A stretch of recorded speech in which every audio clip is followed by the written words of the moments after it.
वैसे ग्वालियर में मेयर उम्मीदवार ये सुर्खियों में, ये विषय सुर्खियों में। रसाकशी अब भी जारी है। अब प्रत्याशी के नाम को लेकर केंद्रीय मंत्री ज्योतिरादित्य सिंधिया और वहां के दूसरे केंद्रीय मंत्री नरेंद्र सिंह तोमर का खेमा आमने सामने।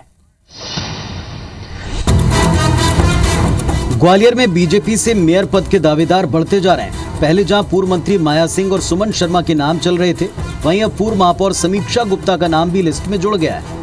केंद्रीय मंत्री नरेंद्र सिंह तोमर ने कहा कि कोर कमेटी की बैठकें हो गई हैं, नाम भी फाइनल हो चुका है। टिकट की दृष्टि से पूरी चर्चा कर चुकी है। जल्दी ही महापौर के टिकट की भी घोषणा करेगा और पार्षद के टिकट की भी घोषणा करेगा। वहीं नरेंद्र सिंह तोमर के बंगले पर पार्षद और मेयर पद के दावेदारों का मेला लग रहा है। कार्यकर्ता कभी किस दरवाजे भारतीय जनता पार्टी का भटक रहा है, कभी दूसरे दरवाजे। देखना होगा कि बीजेपी टिकट के दावेदारों से कैसे डील करती है। तो अब एमपी निकाय चुनाव में बीजेपी के लिए भी टिकट वितरण आसान नहीं रह गया। साफ दिख रहा है, भले ही लाख दावे कर लें, क्योंकि यहां भी पुराने बनाम नए वाली सियासत शुरू हो गई है।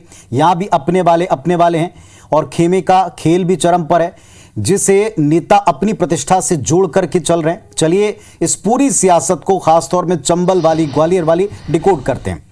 अब की एमपी निकाय चुनाव को लेकर दो केंद्रीय मंत्री आमने सामने हैं। रोजाना दोनों नेताओं के दरबार में अर्जीदारों की भीड़ उमड़ रही है।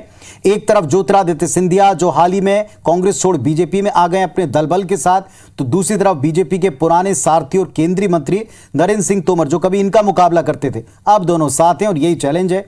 दोनों नेता अपने प्रत्याशियों को बतौर पार्टी का प्रत्याशी मैदान में उतारने के लिए गुप्त बैठकें कर रहे हैं। साथ ही इस बात की चर्चा है कि आपसी खींचतान जो कुछ यहां चल रही थी, यह टॉप लीडरशिप को पता चल गई और इसी वजह से यह कह सकते हैं साहब कि यहां अब की बार आला कमान को इस पर निर्णय करना।